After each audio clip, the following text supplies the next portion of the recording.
So I remember the day very clearly. I was about 8 years old, and I wanted to take some more swim lessons. I had been taking swimming lessons over at the high school, and I heard that the YMCA not only had swim lessons, but also a competitive swim team, and that appealed to me.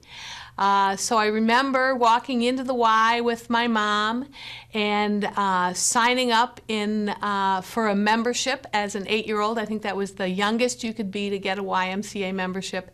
And if I had only known on that day how big a part of my life the YMCA, the Evanston YMCA, would play, I think I would have been a little less afraid. I can remember being very nervous, walking into a strange locker room and going down the steps to a strange pool. But it didn't take long to connect with other kids in swim lessons and also the swim team before I felt at home. And indeed, throughout my elementary and then middle school and high school years, the YMCA was a second home for me. I became involved in literally any program that would have me, that I fit the profile for, and including some that I didn't fit. I can remember taking some early exercise classes with young mothers as I was in high school, and it just happened to fit into my schedule, and I really wanted to do it, and so I wanted to check out what this new aerobic exercise thing was. And so in middle school and high school, as I became more independent from my parents and able to move around town on my own, really after school, almost every day there was something going on at the Y that I wanted to participate in.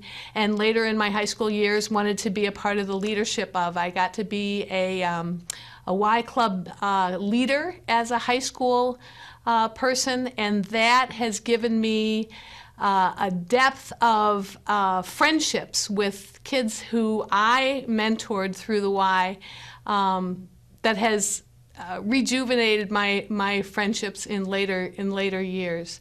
I attended Camp Echo starting from the time you could go, entering 5th grade, and that became an indelible and unchangeable part of my summer. And I went every summer from 1969 all the way through college when I was on the staff and the CIT director. And I even came back from my very first full-time job with the governor of Massachusetts to work the first session of co-ed camp when Bill Geiger was the camp director. He called me up at my desk in the governor's office and said, "Do you get any paid vacation from that fancy job of yours?" And I said, "Yeah, as a matter of fact, I get 2 weeks paid vacation." And he said, "How would you like to spend that at Camp Echo?" And of course I said yes. So the Y continued in my adult life. I moved away from Evanston for a number of years to go to college and get my career started. And even to start my family, I lived on the East Coast. But when my kids became school-aged, I moved home to Evanston to raise them. And the first place that I remember thinking about rejoining was the Evanston McGaw YMCA. And I walked in, and the very first day I saw an old friend, Michael Duvall, who welcomed me back to the Y. And it has been an integral part of my reconnection with the Evanston community over the last 18 years that I've been back home. And now I get the great pleasure of going to work at the Y every single day. I can't begin to explain to people how good it feels to look up at that incredible building and know that I'm a part of what makes that place so special. And that means a lot to me, to be able to give back to kids and to families a little bit of what this organization has given to me. So that's my history with the Y, I guess. I can remember as a child coming and going from the YMCA, and always either with the first glance as I approached the building or the last glance as I walked away, thinking about how comforting it was to have such a strong and steady structure on the corner of Maple and Grove, where I felt so comfortable, and I knew that so many other people felt comfort and found friendship inside. Coming back as an adult and as a Y staff member, that comfort and sense of belonging has only increased. And I just love the tingle as I don't have to travel very far from my own home in Northwest Evanston to get to work every day. I always find somebody walking in or out of those doors who I know and who I can greet by name and share some stories of the day with. So I really treasure the physical beauty of that building and the comfort of that lobby where so many friends meet coincidentally, usually just because one's coming and one's going, or both are coming at the same time to do the same thing. But to me, it is a strong and steady and safe and comfortable home away from home. When I was young, the youngest you could be and have a program available for you was about 8. But as I got into my high school years, some of the more forethoughtful women who were working at the Y at the time started implementing mother and child programs and a drop-in babysitting service, and even a preschool started actually after I went away to college. So there are now kids as young as 6 weeks old and people all the way into their 90s and 100s who enjoy programs at the Y. And I think that we're one of the only institutions in Evanston that really serve that large spectrum of life.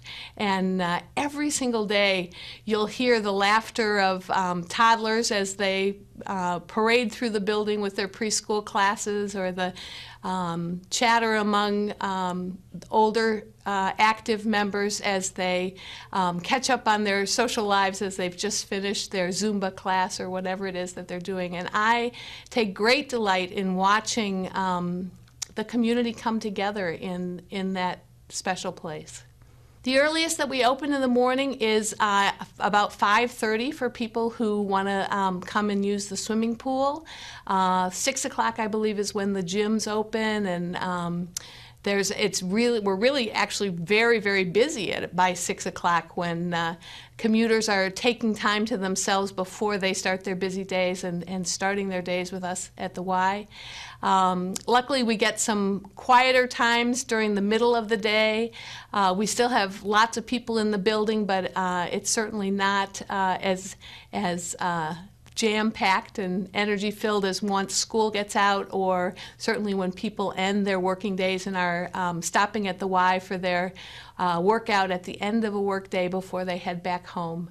But truthfully, people say the Y never sleeps, and that is really true. You can go, as a staff member, I know that there have been late nights that I've been at the Y and either headed home or headed out with friends after a long work day, and there are still people at the front desk smiling and greeting residents if it's after hours, or folks coming to work out late, or swim team members that are coming to practice late. And it really is true, the Y never sleeps. One of the reasons that I moved back to Evanston when my kids became about school age was that I was really looking for community, and I had lived in Maryland and wasn't entirely happy with the school systems and the community support systems that I found in the East, and decided that I was longing to come home to Evanston. And Evanston is a great place to grow up, but it's an even better place to raise your children, and the McGaw YMCA is a huge part of that. One of the first things that I signed my children up for when I came back was swim lessons, and they were swim lessons with me because my kids were still at that stage that they weren't quite ready for individual swim lessons or group swim lessons. And it was such a different feeling walking into that locker room with my own children and feeling comfortable immediately and knowing where we were going and knowing that whoever the instructor was going to take great care and be incredibly supportive to my kids learning how to swim, and that was really, really important to me. My children also became involved. They went to the preschool here at the McGaw Y, and that's, again, where I met some of my closest friends today were parents in that preschool. And we carry on, our kids' friendships carry on, and our friendships carry on, and that's the kind of connection that McGaw fosters. My kids did continue to grow up through Camp Echo, starting in the youngest of youngest cabins. We went to family camp all the way through, and they have all served on the Camp Echo staff at one time or another. So that has been a delight to be able to share a place that's so important to me. To share it with my kids has been great, although my daughter, my oldest, has graduated from college, and I asked her at graduation last May, you know, if there was one thing that I should have done differently as a parent, what would you say it was? And she said that I should have sent her to her own camp so that she didn't have to share her camp with me. In my job of alumni connecting to camp, we find second and third generation families, and it is a universal joy to be able to share a solid program that parents can have total, not only confidence in, but understanding of because they went through it themselves. To share that kind of connection over the generations is really, really special. But there are plenty of McGaw programs that do that. Brilliantine has second and third generation kids participating in the cast and the crew, and that's an experience that is unique to Evanston. There isn't another theater organization that allows you to participate in a full-scale musical without any talent, without any cuts in their tryout procedures, and I think that's a really healthy and great program that allows kids to explore who they might be. Well, the Children's Center is a special place because of the staff, the high-quality staff that work there, the families that are involved, and because of the age of the kids. And each, I think, preschool and child care center in Evanston has sort of a unique personality. But I have to say that I have experienced a number of different preschools and child care programs either through sitting on their boards. I'm very interested in child care in Evanston. But I have to say, with a little bit of prejudice, that the McGaw program, the McGaw Children's Center, is unique in, number one, that we serve a much larger number of families than other child care centers in town. And also the diverse range of people who you will meet there. The inclusion of Northwestern families adds an incredible international flavor that you don't find other places. And like I said, the friendships that you create and kindle through those preschool years of your own children are unique, and you can run into people 10 and 15 years later who maybe you haven't seen in the interim and still feel that connection to them. Remembering when your children were in the Alive with Fives program and took the trip to Brookfield Zoo or whatever it was, however chaotic it was. It's just really a special time in, I think, each family's lives, and because the Y fosters those friendships and those relationships between families in a way that they can carry through the years, it's just a really special place.